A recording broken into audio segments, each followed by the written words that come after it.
Hello, welcome back to channel. അപ്പോൾ ഇന്ന് ഞാൻ എൻ്റെ UK സ്റ്റോറി ഷെയർ ചെയ്യാൻ പോകുന്നു. അടിപൊളി. മൈ സ്റ്റോറി ഡേയ്സിന്റെ ഒരു വീഡിയോ നമ്മൾ ചെയ്തായിരുന്നു അല്ലേ? അതെ, എൻ്റെ കരിപുരണ്ട ജീവിതം നമ്മൾ ഷെയർ ചെയ്തു. അതുകൊണ്ടാണ് ബ്ലാക്ക് ഇട്ടേക്കുന്നത്. ഇത് ഈ വീഡിയോ ചെയ്യാനുള്ള കാരണം നമുക്കൊരു റിക്വസ്റ്റ് ഉണ്ടായിരുന്നു. എനിക്കൊന്ന് വർക്ക് ഡേ ഇൻ മൈ ലൈഫോ അങ്ങനെ എന്തോ ഒരു വീഡിയോ ഇട്ടപ്പം അതിനുശേഷം കുറേ കമന്റ്സ് വന്നു. എങ്ങനെയാണ് ഇവിടെ ജോലി കിട്ടിയത്, എങ്ങനെയാണ് UK എത്തിയത്, ജോബ് എങ്ങനെ കിട്ടി, പ്രിപ്പറേഷൻസ് എന്താണ്, എനിക്ക് എങ്ങനെ ജോലിയിൽ കയറാം, ഞാൻ ഫസ്റ്റ് ഓഫ് ഓൾ ഞാൻ IT യിലാണ് വർക്ക് ചെയ്യുന്നത്. അപ്പോൾ അത് അങ്ങനത്തെ എങ്ങനെയാണ് IT ഫീൽഡിലോട്ട് മാറുന്നത്, അങ്ങനെ ഒത്തിരിയും ക്വസ്റ്റ്യൻസ് വന്നായിരുന്നു. എസ്പെഷ്യലി നമുക്ക് മെസ്സേജസ് ആയിട്ട് DM ൽ വരുന്നത്. അപ്പോൾ നമുക്ക് ഇത്രയും കാര്യങ്ങൾ റിപ്ലൈ ചെയ്യാൻ ബുദ്ധിമുട്ടാണ്. അപ്പോൾ ചിലരെങ്കിലും വീഡിയോ ചെയ്യാൻ പറ്റുമോ എന്ന് ചോദിച്ചായിരുന്നു. അപ്പോൾ അതുകൊണ്ടാണ് നമ്മൾ ഇന്നത്തെ വീഡിയോ ചെയ്യുന്നത്. അപ്പോൾ എൻ്റെ ഒരു സ്റ്റോറിയാണ്. ഞാൻ ആദ്യം എൻ്റെ ഒരു പേഴ്സണൽ എക്സ്പീരിയൻസ് പറയാം, എന്നിട്ട് എനിക്ക് നിങ്ങളുമായിട്ട് ഷെയർ ചെയ്യാനുള്ള ടിപ്സ് അങ്ങനത്തെ കാര്യങ്ങൾ പറയാം. പക്ഷെ എല്ലാം based on my personal experience കേട്ടോ. അപ്പം കഥയുടെ തുടക്കം എന്ന് പറഞ്ഞാല് ഞാൻ ആദ്യമായിട്ട് UK വരുന്നത് 2015-ലാണ് വരുന്നത്. 2015. അപ്പൊ അന്ന് ഞങ്ങളുടെ കല്യാണം ഒന്നും കഴിഞ്ഞിട്ടില്ല. അപ്പൊ അതിനു മുമ്പ് ജസ്റ്റ് ഒരു ബാക്ക്ഗ്രൗണ്ട് പറയാം. ഞാൻ നാട്ടില് എഞ്ചിനീയറിംഗ് ആണ് ചെയ്തത്. പലരെയും പോലെ നാട്ടിൽ എഞ്ചിനീയറിംഗ് ചെയ്തു. അത് കഴിഞ്ഞിട്ട് കുറച്ച് നാൾ ഇന്ത്യയിൽ തന്നെ വർക്ക് ചെയ്തു. അപ്പൊ ആ സമയത്ത് എനിക്ക് ശരിക്കും എഞ്ചിനീയറിംഗ് കഴിഞ്ഞപ്പം എനിക്ക് ഇവിടെ പഠിക്കാൻ വരണം എന്നുണ്ടായിരുന്നു. മാസ്റ്റേഴ്സ് പഠിക്കാൻ വരണം എന്നൊക്കെ ഭയങ്കര ആഗ്രഹമായിരുന്നു. അത് പഠിക്കാനുള്ള ആഗ്രഹമല്ല എന്നൊരു പറയാം. നമ്മൾ പുറത്തൊരു രാജ്യത്ത് പോകണം, ഇൻഡിപെൻഡന്റ് ആവണം, ഫൈനാൻഷ്യലി നമ്മൾ ഇൻഡിപെൻഡന്റ് ആവണം എന്നൊക്കെ ഉള്ള ഒരു ആഗ്രഹം വരുമല്ലോ. അങ്ങനെയാണ്. പക്ഷെ അന്ന് ഇത്ര കോമൺ അല്ല ആളുകൾ വരുന്നതേ. ഇപ്പൊ ഒത്തിരി പേര് വരുന്നുണ്ടല്ലോ. അപ്പൊ അന്ന് നമുക്ക് ഒത്തിരി ഡൗട്ട്സ് ഉണ്ടായിരുന്നു, ഇവിടെ വന്നാൽ ശരിയാവോ, എങ്ങനെയാണ് എക്സ്പെൻസസ്, ജോലി കിട്ടുമോ. അങ്ങനെ നമ്മളിവിടെ ഉള്ള 1-2 ഫാമിലി ഫ്രണ്ട്സിനോടൊക്കെ ചോദിച്ചപ്പോൾ അവര് പറഞ്ഞു വരണ്ട, ഭയങ്കര ബുദ്ധിമുട്ടാണെന്നൊക്കെ പറഞ്ഞു.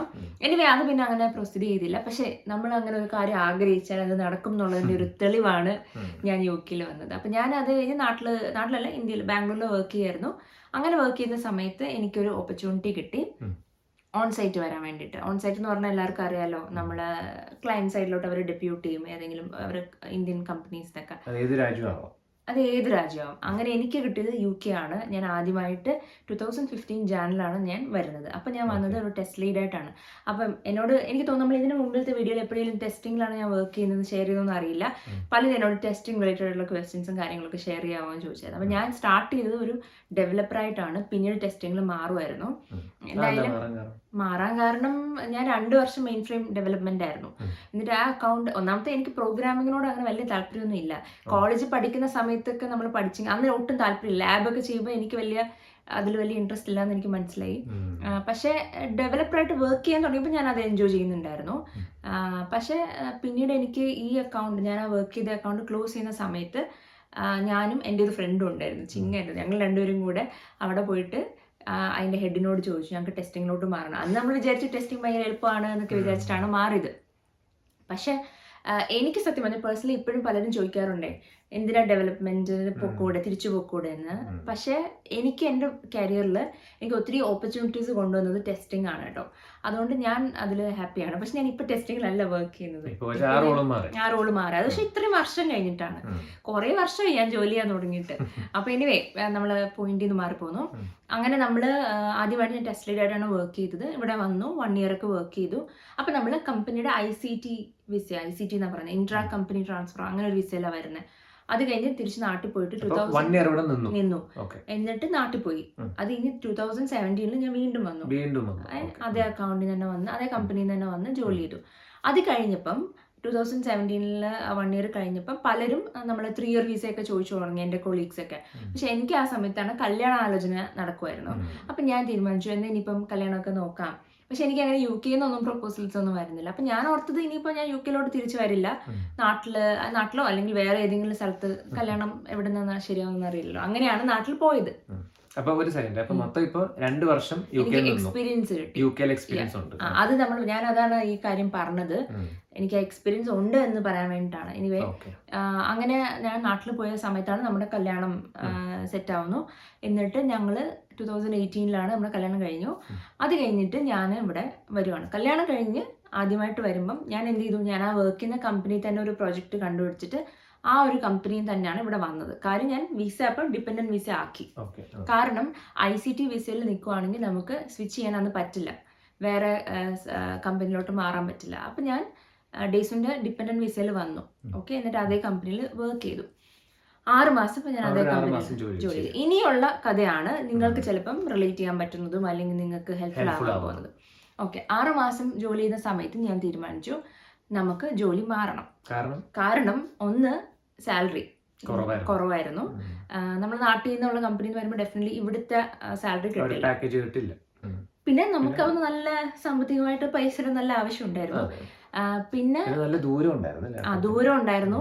അത് മാത്രമല്ല, അങ്ങനത്തെ കമ്പനി നമ്മൾ വരുമ്പം ഒരു പ്രോജക്റ്റ് അവർ ഫിനിഷ് ചെയ്താൽ ചിലപ്പോൾ അവർ പറയും നാളെ മാഞ്ചസ്റ്ററിലായിരിക്കും നമുക്ക് പോകേണ്ടത്. നാളെ എന്ന് വെച്ചാൽ അടുത്ത പ്രോജക്റ്റ്. അപ്പം ഡേയ്സ് ഒന്ന് ലണ്ടനിലാണ് വർക്ക് ചെയ്യുന്നത്. അപ്പം എനിക്ക് എന്തായാലും ലണ്ടൻ തന്നെ നിൽക്കണം എന്നുള്ളതായിരുന്നു. അങ്ങനെയാണ് ഞാൻ എൻ്റെ ജോബ് സെർച്ച് സ്റ്റാർട്ട് ചെയ്യാൻ തുടങ്ങുന്നത്. ഫസ്റ്റ് ആൻഡ് ഫോർമോസ്റ്റ് CV റെഡിയാക്കുക എന്നുള്ളതാണ്. അതായത് CV നമുക്ക് ഓൾറെഡി ഉണ്ടായിരുന്നു. പക്ഷെ ഞാനങ്ങനെ നാട്ടിൽ ഒരുപാട് ഇന്റർവ്യൂസ് ഒന്നും അറ്റൻഡ് ചെയ്ത്, ഞാൻ ഒരേ കമ്പനിയിലാണോ നാട്ടിൽ വർക്ക് ചെയ്തത്. അപ്പൊ എനിക്ക് എന്തോ ഒരു CV ഉണ്ടെങ്കിലും ആ CV ഇവിടെ നമുക്ക് പറ്റില്ല. അപ്പൊ നമ്മൾ അന്ന് കൊച്ചിനൊരു ഫ്രണ്ട്, IT വർക്ക് ചെയ്യുന്ന ഒരു ഫ്രണ്ടിനോട് നമ്മൾ ചോദിച്ചു ഇതെങ്ങനെയാണ്, എന്റെ CV ഇങ്ങനെയാണ്. അപ്പൊ പുള്ളി കുറെ കാര്യങ്ങൾ റെക്കമെൻഡ് ചെയ്തു. അതിനനുസരിച്ച് നമ്മൾ CV മാറ്റി.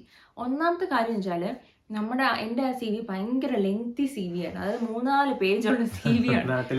നാട്ടിൽ എനിക്കറിയില്ല, നാട്ടിൽ ഇപ്പം ചിലപ്പോൾ മാറി കാണും കേട്ടോ. പക്ഷെ ഇതിനൊന്നും ആവശ്യമില്ല. നമ്മൾ CV ഒരു 1 or 2 പേജസ് മാക്സിമം, അത് മതി. അതും നമ്മുടെ core experience and core skills, അതാണ് നമ്മൾ CV കാണിക്കേണ്ടത്. അപ്പൊ അതായത് നമ്മളിനി ഒരു കമ്പനിയിൽ ഒരു 10 പ്രോജക്റ്റ് വർക്ക് ചെയ്ത ഓരോ പ്രോജക്റ്റിനെ പറ്റി ഒന്നും എഴുതേണ്ട കാര്യമില്ല. നമ്മൾ ജസ്റ്റ് മെയിൻ ആയിട്ട് മേജർ എന്തൊക്കെ സ്കിൽസ് ഉണ്ട്, എന്താണ് നമ്മുടെ റെസ്പോൺസിബിലിറ്റി, അത് നമ്മൾ കവർ ചെയ്യാം. അപ്പൊ അതാണ് ആദ്യം ചെയ്തത്. നമ്മുടെ CV ഒന്ന് റെഡിയാക്കി. അത് കഴിഞ്ഞിട്ട് നമ്മൾ ഡെഫിനറ്റ്ലി ജോബ് സൈറ്റ്സിൽ, അതായത് ലിങ്ക്ഡിന്, പിന്നെ ടോട്ടൽ ജോബ്സ് അങ്ങനെ എല്ലായിടത്തും പോയിട്ട് എൻ്റെ പ്രൊഫൈൽ അപ്ഡേറ്റ് ചെയ്തിട്ട് നല്ലൊരു CV ഒക്കെ അപ്ലോഡ് ചെയ്ത് ഇട്ടു. അതിനുശേഷം നമ്മൾ ഇങ്ങനെ ജോലിക്ക് ഇങ്ങനെ ഇരുന്ന് അപ്ലൈ ചെയ്യാൻ തുടങ്ങി. അപ്പൊ എനിക്ക് ഇന്റർവ്യൂ കോൾസ് ഒക്കെ വരുന്നുണ്ട്. ഞാൻ മനസ്സിലാക്കുന്നത് IT ജോബ്സ് ഇവിടെ ഒരുപാടുണ്ട്. ഈവൻ ഇപ്പോഴാണെങ്കിലും നമുക്ക് ഒത്തിരി ജോലികളുണ്ട്. പിന്നെ നമ്മളുടെ സ്കിൽസിന് മാച്ച് ആവുന്ന, നമ്മുടെ ലൊക്കേഷന് മാച്ച് ആവുന്ന, അങ്ങനെ കുറെ ഫാക്ടേഴ്സ് ഉള്ളതുണ്ട്. പിന്നെ പ്രത്യേകിച്ച് ആ സമയത്ത് എന്ന് വെച്ചാൽ ഡേയ്സിന് PR ആയിട്ടില്ല. ഓർക്കുന്ന വെച്ചാൽ കൊച്ചി Tier 2 വിസയിലാണ്. കൊച്ചിന്റെ വിസയ്ക്ക് 2 വർഷത്തെ കണ്ട് വാലിഡിറ്റി ഉള്ളൂ എന്ന്. അതൊരു മേജർ ഫാക്ടർ ആയിരുന്നു. എനിക്ക് തോന്നുന്നു ഇപ്പോഴും പലരും എനിക്ക് മെസ്സേജ് ചെയ്യാറുണ്ട്, ഞാനിവിടെ വന്നിട്ട് 6 മാസമായി, എനിക്ക് നല്ല സ്കിൽസ് ഉണ്ട്. ഞാൻ റെസ്യൂം കണ്ടിട്ടുണ്ട് ചിലരുടെയൊക്കെ, നല്ല സ്കിൽസ് ഒക്കെ ഉള്ളവരാണ്, പക്ഷെ ജോബ് കിട്ടുന്നില്ല. അതിൻ്റെ ഒരു റീസൺ ചിലപ്പം നമ്മുടെ വിസ ടൈപ്പ് ഭയങ്കര ഇമ്പോർട്ടൻ്റ് ആണ്. കാരണം എനിക്ക് കോൾ വരുമ്പോൾ അവർ ഇന്റർവ്യൂവിന് പോലും വിളിക്കുന്നില്ല. അവർ ആദ്യം ചോദിക്കുന്നത് എന്ത് വിസയിലാണ്, ഡിപ്പെൻഡന്റ് വിസ. അപ്പോൾ ഹസ്ബൻഡ് വിസ എന്താണ്, Tier 2, ദാറ്റ്സ് ഫൈൻ. അപ്പോൾ എത്ര വാലിഡിറ്റി ഉണ്ട്, 2 years എന്ന് പറയുമ്പോൾ സോറി നമുക്ക് പറ്റില്ല. അതായത് അവർക്കൊരു ഗ്യാരണ്ടി വേണം കുറച്ചും കൂടെ നാള് വിസ ഉള്ളവരാണെന്ന്. അത് മാത്രമല്ല PR പോലെ അല്ലല്ലോ Tier 2 വിസ, എപ്പോൾ വേണേലും വിസ ക്യാൻസൽ ആയപ്പോൾ നമ്മളിവിടെ ഉണ്ടാവണമെന്ന് ഒരു നിർബന്ധമില്ല. അങ്ങനത്തെ ഒരു സാഹചര്യം ആയതുകൊണ്ട് കുറേ കമ്പനീസ് നമ്മൾ അങ്ങനെ ഇന്റർവ്യൂവിന് വിളിക്കില്ല. അപ്പൊ അങ്ങനെയുള്ള ഫാക്ടേഴ്സ് ഉണ്ട്. അങ്ങനെ കുറെ ഫിൽട്ടറായി പോയി. അവസാനം എനിക്ക് 1-2 ഇന്റർവ്യൂസ് ഒക്കെ വന്ന് ഞാൻ അറ്റൻഡ് ചെയ്തു. എൻ്റെ ഇന്റർവ്യൂ എക്സ്പീരിയൻസ് നല്ല എക്സ്പീരിയൻസ് ആയിരുന്നു, ടു ബി ഓണസ്റ്റ്. ബിക്കോസ് എനിക്ക് എങ്ങനെയാണെന്ന് വെച്ചാൽ ആദ്യം അവരൊരു ഫോൺ ഇന്റർവ്യൂ ആയിരുന്നു. എന്നെ ഒരു റിക്രൂട്ടറാന്ന് തോന്നുന്നു, ഒരു ഏജൻസിയാണ് ആദ്യം വിളിച്ചത്. അതായത് ഈ കമ്പനിയുടെ തന്നെ റിക്രൂട്ടർ, അങ്ങനെ ഒരു പുറത്തുള്ള ഒരു കമ്പനിക്ക് അവർ കൊടുത്തേക്കുക. അവർ വിളിച്ചിട്ട് ഒരു 20 മിനിറ്റ് എൻ്റെ പ്രൊഫൈലും കാര്യങ്ങളും ഒക്കെ സംസാരിച്ചു. എന്നിട്ട് അവരും കുറച്ച് സജഷൻസ് പറഞ്ഞു എൻ്റെ CV അപ്ഡേറ്റ് ചെയ്യാൻ. അതായത് ഈ ജോബ് ഡിസ്ക്രിപ്ഷൻ ഇല്ലേ, അതിനനുസരിച്ച് നമ്മുടെ CV ആക്കണം. അത് കൊച്ചിൻ്റെ നമ്മൾ ചെയ്യാറുണ്ടല്ലോ. ജോബ് ഡിസ്ക്രിപ്ഷനിൽ എന്തൊക്കെയാണ് പറഞ്ഞേക്കുന്നത് അത് നമുക്കുണ്ടെങ്കിൽ അത് നമ്മുടെ CV റിഫ്ലക്ട് ചെയ്യണം. അത് ചെയ്തു. അത് കഴിഞ്ഞിട്ട് ഞാൻ ഇന്റർവ്യൂ ഒക്കെ അറ്റൻഡ് ചെയ്തു. അപ്പോൾ ആദ്യം റിക്രൂട്ടർ വിളിച്ച് എല്ലാം ഓക്കെ ആക്കി CV ഒക്കെ അപ്ഡേറ്റ് ചെയ്തു. അതിനുശേഷം ഒരു അപ്പോയിൻമെന്റ് ടൈം എനിക്ക് തന്നിട്ട് എൻ്റെ ഫസ്റ്റ് ഇന്റർവ്യൂ എന്ന് പറഞ്ഞാൽ അവിടുത്തെ ഒരു ഹെഡ് ഓഫ് ടെസ്റ്റിംഗ് ആണെന്ന് തോന്നുന്നു, ഹെഡ് ഓഫ് ടെസ്റ്റിംഗ് എന്നെ വിളിച്ചു. ഒരു ലേഡി ആയിരുന്നു.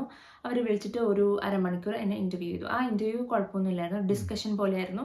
എന്തൊക്കെയാണ് ഞാൻ ചെയ്യുന്നത്, എൻ്റെ ഒരു ഡേ ടു ഡേ ലൈഫിൽ എന്തൊക്കെ, ഡേ ടു ഡേ വർക്ക് ഡേയിൽ എന്തൊക്കെ കാര്യങ്ങളാണ് ചെയ്യുന്നത്, അതുപോലെ പിന്നെ കുറച്ച് ക്വസ്റ്റ്യൻസ് ഒക്കെ ചോദിച്ചു. അങ്ങനെ ഭയങ്കര ടെക്നിക്കൽ അല്ല, അത്യാവശ്യം. ഫസ്റ്റ് ഇന്റർവ്യൂ എക്സ്പീരിയൻസ് അല്ലേ ആണെന്ന് തോന്നുന്നു. അതിന് മുന്നേ ഞാൻ ഇന്റർവ്യൂ അങ്ങനെ ഇങ്ങനെ റിക്രൂട്ടേഴ്സ് വിളിക്കുന്നുണ്ട്, പക്ഷെ വിസ ഇതൊക്കെ പറഞ്ഞിട്ട് അത് നടക്കണില്ല. ഇതായിരുന്നു എന്റെ ഫസ്റ്റ് ഇന്റർവ്യൂ. അതെ, അതൊരു ഫേസ് ടു ഫേസ് അല്ല, ആദ്യം ഫോൺ ആയിരുന്നു. അത് കഴിഞ്ഞ് അവർ ഫേസ് ടു ഫേസ് ഇന്റർവ്യൂവിന് വിളിച്ചു. അങ്ങനെ ഞാൻ അവിടെ പോയി, കമ്പനി പോയി. 2 പേരാണ് ഇന്റർവ്യൂ ചെയ്തത്. അതൊരു 45 minutes 1 hour ആ ഇന്റർവ്യൂ. അതിലെല്ലാം ടെക്നിക്കൽ ക്വസ്റ്റ്യൻസ് ചോദിച്ചു. നമ്മളെ റോൾ ഡിപ്പെൻഡ് ചെയ്തിരിക്കും. അത് പറഞ്ഞാൽ എനിക്ക് സിസ്റ്റം ടെസ്റ്റ് എഞ്ചിനീയറോ അങ്ങനെ എന്തോ ആയിരുന്നു. ഓക്കെ. പക്ഷെ എനിക്ക് ബെനിഫിറ്റ് ആയ ഒരു കാര്യം എന്താണെന്നറിയാമോ, എൻ്റെ ആദ്യത്തെ 2 വർഷത്തെ എക്സ്പീരിയൻസ് ഇല്ലേ അതാണ്. കാരണം പലർക്കും നാട്ടിൽ നിന്ന് ഇവിടെ വരുമ്പം അവർ ഉദ്ദേശിക്കുന്ന ഒരു സാലറിയിലൊന്നും കയറാൻ പറ്റില്ല. ആദ്യത്തെ 2 വർഷത്തെ എക്സ്പീരിയൻസ് യു കെ എക്സ്പീരിയൻസ് ഞാൻ പ്രീവിയസ് ആ കമ്പനിയിൽ നിന്ന് നാട്ടിൽ നിന്ന് വന്ന് ചെയ്തല്ലോ വെച്ചാൽ. അപ്പം എനിക്ക് അത് ഭയങ്കരമായിട്ട് എനിക്ക് ഒരു അഡ്വാൻറ്റേജ് ആയി. ബിക്കോസ് എനിക്ക് ഓൾറെഡി യു കെ എക്സ്പീരിയൻസ് ഉണ്ട്, യു കെ വർക്ക് കൾച്ചർ അറിയാം. അതുകൊണ്ട് അവർക്ക് എന്നെ പ്രത്യേകിച്ച് ആ കാര്യത്തിലൊന്നും ട്രെയിൻ ചെയ്യേണ്ട കാര്യമില്ല. അതുകൊണ്ടായിരിക്കും എനിക്ക് ഞാൻ എന്താ സാലറി എക്സ്പെക്ട് ചെയ്ത് ആ ഒരു സാലറിയിൽ അന്ന് എനിക്ക് ജോലി കയറാൻ പറ്റി. അപ്പം സെക്കൻഡ് ഇന്റർവ്യൂ ടെക്നിക്കൽ ഇന്റർവ്യൂ, അതിൽ കുറേ ക്വസ്റ്റ്യൻസ് ചോദിച്ചു. പിന്നെ നിങ്ങൾക്ക് അറിയാലോ സ്റ്റാർ മെത്തേഡ്, അത് തന്നെ. അതായത് ഒരു ക്വസ്റ്റ്യനും നമ്മൾ ക്വസ്റ്റ്യൻ ആൻസർ പോലെയല്ല, സിനാരിയോ ബേസ്ഡ് ആണ്. അപ്പം നമ്മളൊരു സിനാരിയോ വെച്ചിട്ട് നമ്മുടെ പഴയ കമ്പനിയിൽ എന്താ സംഭവിച്ചത് അങ്ങനെയൊക്കെ ചോദിക്കും. ഇപ്പം ഒരു എക്സാമ്പിൾ പറയുകയാണെങ്കിൽ അവർ ചോദിച്ചായിരുന്നു എന്നോട് എന്തോ പ്രൊഡക്ഷൻ പോകുന്നതിന് തലേദിവസം ഒരു ഡിഫക്റ്റ് നിങ്ങൾ മനസ്സിലായി, അപ്പം നിങ്ങൾ അതെങ്ങനെ ഹാൻഡിൽ ചെയ്യുക, അങ്ങനത്തെ കാര്യങ്ങൾ ചോദിച്ചു. പിന്നെ കുറേ സീക്വൽ എഴുതിപ്പിച്ചു. പിന്നെ എല്ലാത്തിനൊന്നും നമ്മൾ ആൻസർ പറയണമെന്ന് നിർബന്ധമൊന്നുമില്ല കേട്ടോ. നമ്മൾ വിചാരിക്കും അയ്യോ നമുക്കിതിനെ അറിയില്ല, അപ്പൊ അതിങ്ങനെ നമ്മൾ ബബ പറയാതെ അറിയില്ലെങ്കിൽ അറിയില്ല എന്ന് പറയാം. അത് അത്ര ഓപ്പൺ ആയിട്ട് നമുക്കൊരു കോൺവെർസേഷൻ ആണ്. അങ്ങനെയായിരുന്നു എൻ്റെ ആ ഇന്റർവ്യൂ. അത് കഴിഞ്ഞിട്ടാണ് പിന്നെ ഒരു അവർ സാലറി ഡിസ്കഷൻ എന്ന് പറഞ്ഞിട്ട് ഒരു ഫോൺ വെച്ചാൽ അങ്ങനെ നമുക്ക് ഇന്റർവ്യൂ ക്ലിയർ ആയി നമുക്ക് കിട്ടി. ഇതെന്റെ ഫസ്റ്റ് ഇന്റർവ്യൂ. ഞാൻ അതായത് ഒരു കമ്പനിയും കൂടെ മാറി, ഞാൻ ജസ്റ്റ് അതും കൂടെ ഒന്ന് പറയും ഒരു എക്സ്പീരിയൻസിന് വേണ്ടിയിട്ട്. രണ്ടാമത്തെ ഇന്റർവ്യൂ കുറച്ചും കൂടെ ചാലഞ്ചിങ് ആയിരുന്നു. അത് കോവിഡ് സമയത്തായിരുന്നു. അപ്പൊ അത് ഫേസ് ടു ഫേസ് അല്ല, സൂം ആയിരുന്നു. ഏകദേശം 2 മണിക്കൂറോളം ഉണ്ടായിരുന്നു അതിന്റെ ടെക്നിക്കൽ ഇന്റർവ്യൂ. നമ്മളെങ്ങനെ എക്സോസ്റ്റഡ് ആയി പോയി. 2 മണിക്കൂർ ഉണ്ടായിരുന്നു. അവരെന്നെ കൊണ്ട് കോഡ് ചെയ്യിപ്പിച്ചു, അവരെന്നെ കൊണ്ട് സീക്വൽ കുറെ തന്നിട്ട് ജോയിൻ ചെയ്യിപ്പിച്ചു. അങ്ങനെയൊക്കെ കുറെ ക്വയറീസ് എഴുതാൻ പറഞ്ഞു. കാരണം അതിന് അവർക്ക് ഒരു 40% ഓട്ടോമേഷൻ നോളജ് വേണമായിരുന്നു. സോഫ്റ്റ്വെയർ ടെസ്റ്റിംഗിൽ തന്നെ ഓട്ടോമേഷൻ നോളജ് വേണമായിരുന്നു. അങ്ങനെ ചെയ്യിപ്പിച്ചു. അപ്പം ഓരോ ഇന്റർവ്യൂവും ഓരോ കമ്പനിയുടെ റോളിനനുസരിച്ചാണ്. അതായത് ജനറിക് ആയിട്ട് ഇങ്ങനെ ആയിരിക്കും നമുക്ക് പറയാൻ പറ്റില്ല. നമ്മളുടെ എക്സ്പീരിയൻസും പിന്നെ അവരുടെ റിക്വയർമെന്റ്സും ബേസ് ചെയ്തിട്ടായിരിക്കും ഇന്റർവ്യൂ. പിന്നെ നമ്മൾ അങ്ങനെ ഭയങ്കര പേടിക്കേണ്ട കാര്യമൊന്നുമില്ല. അവരൊക്കെ ഭയങ്കര ഫ്രണ്ട്ലി ആയിരുന്നു. ഇതുവരെ നമ്മൾ പോയ ഒരു ഇന്റർവ്യൂ നമുക്ക് അങ്ങനെ ഒരു റൂഡായിട്ടോ അല്ലെ ഭയങ്കര സീരിയസ് ആയിട്ട് തോന്നിയിട്ടില്ല നമുക്ക് രണ്ടുപേർക്കും അല്ലേ. എനിക്ക് അങ്ങനെ ഒരു എക്സ്പീരിയൻസ് ഉണ്ടായിട്ടില്ല. പക്ഷേ ഈ ഇന്റർവ്യൂവിന് പോകുന്ന മുമ്പ് ഇപ്പൊ ഞാൻ ഒരുപാട് പ്രിപ്പയർ ചെയ്തിട്ടാണ് ഇന്റർവ്യൂവിന് പോകുന്നത്. കൊച്ചെന്തെങ്കിലും ഞാനും പ്രിപ്പയർ ചെയ്തു. അതെ, പ്രിപ്പറേഷൻസ് എന്ന് വെച്ചാൽ ഒന്നാമത്തെ കാര്യം ഓക്കെ ബേസിക്കലി നമ്മള് ചെയ്യുന്ന ഇപ്പം ടെസ്റ്റിംഗ് ആണല്ലോ വെച്ചാൽ. ഇപ്പൊ ഞാൻ ഒരു ബേസിക് സീക്വലൊക്കെ നോക്കി വെച്ചായിരുന്നു. ഇങ്ങനെ ഒരു നമ്മൾ ഗൂഗിളിൽ നോക്കുമ്പോൾ കാണാം കോമൺ ഇന്റർവ്യൂ ക്വസ്റ്റ്യൻസ് എന്ന് പറയുമ്പോൾ അത് വെക്കുക. പിന്നെ നമ്മൾ ഇത് ഡേ ടു ഡേ ലൈഫ് ചെയ്യുന്നുണ്ട്, നമുക്ക് വലിയ കുഴപ്പമില്ല. എന്നാലും ഒരു ഇന്റർവ്യൂ ഫോമാറ്റിലുള്ള ക്വസ്റ്റ്യൻസ് കാര്യങ്ങൾ നോക്കുക. പിന്നെ അതുപോലെ ഞാനപ്പം ഇതിന് മുന്നത്തെ ഫസ്റ്റ് കമ്പനിയിൽ ഞാൻ കുറച്ച് ഓട്ടോമേഷൻ ചെയ്തായിരുന്നു. അതുകൊണ്ട് ഞാൻ ഓട്ടോമേഷൻ റിലേറ്റഡ് ആയിട്ടുള്ള ക്വസ്റ്റ്യൻസ് നോക്കി. ഇപ്പൊ ഞാൻ .NET-ലാണ് ചെയ്യുന്നത്. അപ്പൊ .NET റിലേറ്റഡ് ആയിട്ടുള്ള എന്തൊക്കെ ഇന്റർവ്യൂ ക്വസ്റ്റ്യൻസ് വരാം അങ്ങനെ. അപ്പൊ നിങ്ങൾക്ക് എന്തെങ്കിലും പ്രോഗ്രാമിംഗ് ലാംഗ്വേജസ് ഒക്കെ അറിയാമെങ്കിൽ നിങ്ങൾ എന്ത് ജോലിക്ക് പോകുന്നോ അവരുടെ റിക്വയർമെന്റ് എന്താണ് അതിനനുസരിച്ച് നിങ്ങൾ പ്രിപ്പയർ ചെയ്യാം. ഇതിനൊന്നും കുറച്ച് ഇപ്പം വലിയ പാടൊന്നുമില്ല, നമുക്ക് ഒത്തിരി റിസോഴ്സസ് ഉണ്ട് ഗൂഗിളിലെ. എന്റെ ചില ഫ്രണ്ട്സ് എന്നോട് പറയാറുണ്ട് അവരുടെ CV ഒക്കെ അടിപൊളിയാണ്, പക്ഷെ ഇന്റർവ്യൂവിലോട്ട് എത്തുമ്പോഴേക്ക് അവർക്ക് പെർഫോം ചെയ്യാൻ പറ്റുന്നില്ല. ബേസിക്കലി നമ്മളെ തന്നെ സെല്ല് ചെയ്യാണ് ചെയ്യുന്നത്. നമ്മൾ കോൺഫിഡന്റ് ആവണം. പക്ഷെ ആ ഒരു പെർഫോമൻസ് വരുന്നില്ല ഇന്റർവ്യൂവിന്. അപ്പൊ അത് ഈ പറഞ്ഞ കുറെ വീഡിയോസ് കാണുക. ഞാൻ പ്രിപ്പയർ ചെയ്യാറുണ്ട്, വീഡിയോസ് കാണാറുണ്ട്. പിന്നെ ഞാൻ പറഞ്ഞില്ല ആദ്യത്തെ ഇന്റർവ്യൂവിന് ഇത്രമാത്രം പ്രിപ്പറേഷൻ ഒന്നും ചെയ്തില്ല, പക്ഷെ അത് കിട്ടി. പക്ഷെ രണ്ടാമത്തെ ഇന്റർവ്യൂവിന് ഞാൻ പ്രിപ്പയർ ചെയ്തു. കാരണം നമുക്ക് അവരുടെ ഒരു അപ്രോച്ച് കാണുമ്പോൾ മനസ്സിലാവും. നല്ലൊരു ആദ്യത്തെ രണ്ടാമത്തെ റൗണ്ട് ആയിരുന്നു ഈ 2 പേര് നമ്മള് സൂമിൽ ചെയ്തത് ടെക്നിക്കൽ. ആദ്യത്തെ റൗണ്ടിൽ തന്നെ അവരെന്നോട് ടെക്നിക്കൽ കാര്യങ്ങളും ക്വസ്റ്റ്യൻസ് ഒക്കെ ചെയ്യുന്നുണ്ടായിരുന്നു. അപ്പൊ ബേസിക്കലി അവർക്ക് അറിയേണ്ടത് നമ്മൾ പറഞ്ഞിരിക്കുന്ന സ്കിൽസ് നമുക്കുണ്ടോ, നമുക്കതിൽ നോളജ് ഉണ്ടോ, എക്സ്പീരിയൻസ് ഉണ്ടോ, നമ്മുടെ ആറ്റിറ്റ്യൂഡ് അത് വളരെ ഇമ്പോർട്ടൻ്റ് ആണ്. അവരുടെ വർക്ക് കൾച്ചറായിട്ട് നമ്മൾ അഡാപ്റ്റ് ചെയ്യും. അത് നമുക്ക് എല്ലാം അറിയാമെങ്കിലും നമ്മളിങ്ങനെ ഇരുന്ന് കോൺഫിഡൻസ് ഇല്ലാതെ ഇങ്ങനെ ഇരുന്നാലൊന്നും അവർക്ക് അത് നമുക്ക് അവരെ എന്താ പറയുക കൺവിൻസ് ചെയ്യാൻ ഇംപ്രസ് ചെയ്യാൻ പറ്റില്ല. അപ്പം നമ്മൾ നല്ല കോൺഫിഡൻ്റ് ആയിട്ട് സംസാരിക്കുക. ഇൻ കേസ് നമുക്ക് കുറേ ആൻസർ ഒന്നും അറിയില്ലെങ്കിലും ഇറ്റ്സ് ഓക്കെ. എല്ലാ ആൻസറും പറഞ്ഞാലും ഇന്റർവ്യൂ ക്ലിയർ ആവും അങ്ങനെയൊന്നുമില്ല. നമുക്ക് അറിയാവുന്ന കാര്യങ്ങൾ നമ്മൾ പറയാം. പിന്നെ അറിയാത്ത കാര്യങ്ങളൊന്നും CV-യിൽ ഇടാതിരിക്കുക. ഇപ്പം ഞാനൊക്കെ ആണല്ലോ നാട്ടിലേക്ക് നമ്മുടെ CV-യിൽ നമ്മള് ജാവ ഇതൊക്കെ നമ്മൾ കോളേജിൽ പഠിക്കുന്നുള്ളതുകൊണ്ട് ജാവ .NET എല്ലാം അറിയാവുന്ന രീതി. പക്ഷെ നമുക്ക് അതിൽ എക്സ്പീരിയൻസ് ഇല്ലെങ്കിൽ നമുക്ക് അതിനെപ്പറ്റി ക്വസ്റ്റ്യൻസ് ഒന്നും ഞാനത് എനിക്ക് തോന്നുന്നു ഇവിടെ വന്ന ആളുകൾ നമ്മൾ ഇതിനെപ്പറ്റി വായിച്ച് റിസർച്ച് ഒക്കെ ചെയ്യുമ്പോൾ നമുക്ക് മനസ്സിലാവില്ല. അപ്പം തന്നെ ഞാൻ അതെല്ലാം എടുത്ത് കളഞ്ഞു. നമ്മൾ ചെയ്യുന്ന കാര്യങ്ങൾ കോൺഫിഡൻ്റ് ആയിട്ടുള്ള കാര്യങ്ങൾ മാത്രം ഇടുക എന്നുള്ളതാണ്. അപ്പം അതൊക്കെയാണ് കുറച്ച് പ്രിപ്പറേഷൻസ്. പിന്നെ ഞാൻ ആദ്യം ഓർത്തായിരുന്നു സർട്ടിഫിക്കേഷൻസ് ഉണ്ട്, ഈ ടെസ്റ്റിങ്ങിന് തന്നെ സർട്ടിഫിക്കേഷൻസ് ഉണ്ട്, അത് ചെയ്യണമെന്നൊക്കെ. പക്ഷെ ഞാൻ അന്നത്തെ എൻ്റെ മാനേജറിനോട് ഞാൻ ആ കാര്യം ചോദിച്ചായിരുന്നു ആദ്യത്തെ കമ്പനിയിലെ. അപ്പോൾ അവരെന്നോട് സജസ്റ്റ് ചെയ്തത് സർട്ടിഫിക്കേഷൻസ് എന്ന് പറഞ്ഞാൽ ഒരു ആഡ് ഓൺ ആണ്. അതായത് അതുണ്ടെങ്കിൽ നിങ്ങൾക്ക് ജോലി കിട്ടും എന്നുള്ള ഒരു ഉറപ്പില്ല. പക്ഷെ ഡെഫിനറ്റ്ലി നിങ്ങൾക്ക് ഇപ്പം ഒരു 2 കാൻഡിഡേറ്റ്സ് ഉണ്ട്, ഒരാൾക്ക് സർട്ടിഫിക്കേഷൻ, അപ്പം അത് ചിലപ്പോൾ ഒരു ആഡ് ഓൺ പോലെ ഒരു അഡ്വാൻറ്റേജ് ആവാം. പക്ഷെ ഒരിക്കലും സർട്ടിഫിക്കേഷൻ ചെയ്തുകൊണ്ട് നമുക്ക് ജോലി കിട്ടും. അതിനെക്കാട്ടിലും ബെറ്റർ നിങ്ങൾ എന്തെങ്കിലും സ്കിൽസ് പഠിക്കുക എന്നുള്ളത്, എന്തെങ്കിലും ഒരു പ്രോഗ്രാമിംഗ് ലാംഗ്വേജ്, എന്തെങ്കിലും ഒരു ടൂൾ അങ്ങനെ പഠിക്കുക എന്നുള്ളതാണ് കുറച്ചും കൂടെ നല്ലതെന്ന് തോന്നുന്നു. അങ്ങനെ എനിവേ ഇന്റർവ്യൂ എനിക്ക് തോന്നുന്നു വെച്ചാൽ ഇന്റർവ്യൂ തന്നെ ഒരു സെപ്പറേറ്റ് ടോപ്പിക്കായിട്ട് ചെയ്യേണ്ടി വരും. നമ്മളല്ലേ ഇത് ഭയങ്കര ലെങ്തി ആയിപ്പോ.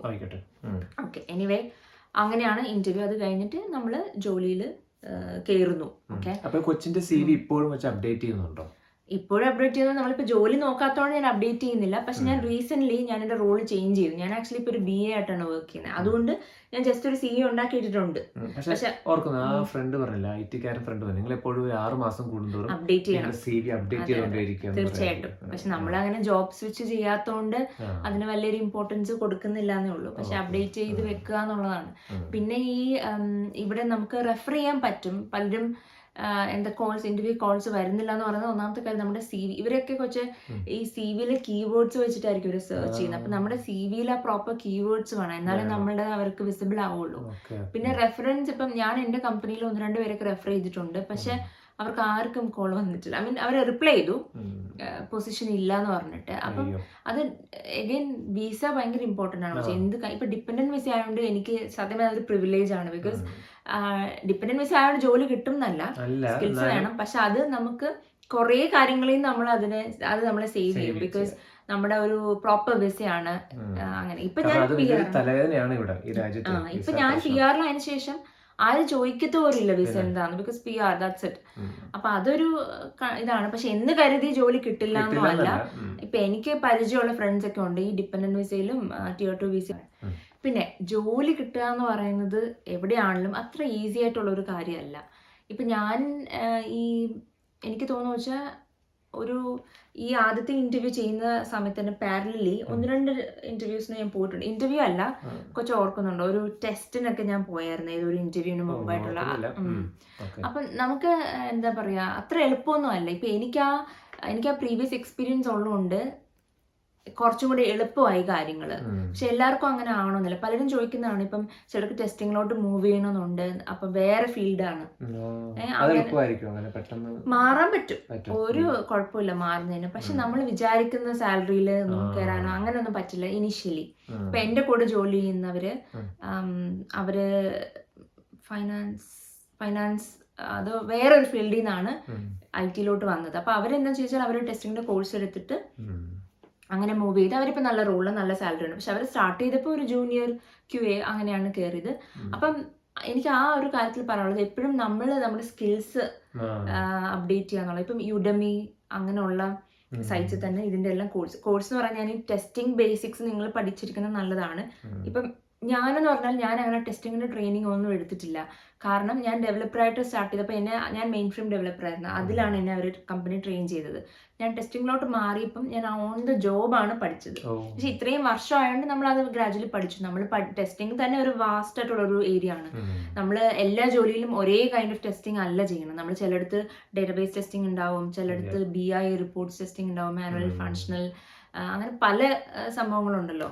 അപ്പൊ അത് ഓവർ ദി ഇയേഴ്സ് നിങ്ങൾ പഠിച്ചോളൂ. അപ്പൊ തുടക്കക്കാരെന്നുള്ള രീതിയിൽ നിങ്ങൾക്ക് ചെയ്യാൻ പറ്റുന്നത്, നിങ്ങൾക്ക് പ്രോഗ്രാമിംഗ് ലാംഗ്വേജ് ഇൻട്രസ്റ്റ് ഉള്ളവരാണെങ്കിൽ ഡെഫിനറ്റ്ലി ഒരു ബേസിക് ഒരു ലാംഗ്വേജ് കോഴ്സ് പഠിക്കുക എന്നുള്ളത് അത് വളരെ ഇമ്പോർട്ടൻ്റ് ആണ്. അത് പഠിച്ച് സ്വന്തമായിട്ട് ഹാൻഡ്സ് ഓൺ ചെയ്ത് ജോലിക്ക് കയറുന്നവരുണ്ട്. വെച്ചാൽ എൻ്റെ ഒരു ഫ്രണ്ട് പണ്ടെപ്പോഴോ പറഞ്ഞതാണ്. കാരണം ഒരു ലേഡിയാണ്, ആ ലേഡി ടെസ്കോയിലാണ് ജോലി കൊണ്ടിരുന്നത്. ടെസ്കോയില് ജോലി ചെയ്ത് അവർ അതിന്റെ കൂടെ തന്നെ ഈ കോഴ്സ് പഠിച്ചു, ടെസ്റ്റിംഗിന്റെ. ശരി, മുകേഷ് ചേട്ടനാന്ന് തോന്നുന്നു. ആ കോഴ്സ് പഠിച്ചിട്ട് അവർ പിന്നീട് അവസാനം ടെസ്റ്റിംഗിലോട്ട് മാറി. നല്ല 30K സ്റ്റാർട്ടിംഗ് സാലറി. അവർക്ക് ജോലി, അവർക്ക് എക്സ്പീരിയൻസ് ഇല്ല, കൊച്ചിനെ പോലെ എഞ്ചിനീയറിംഗ് കോളേജ് പഠിച്ചിട്ടില്ല.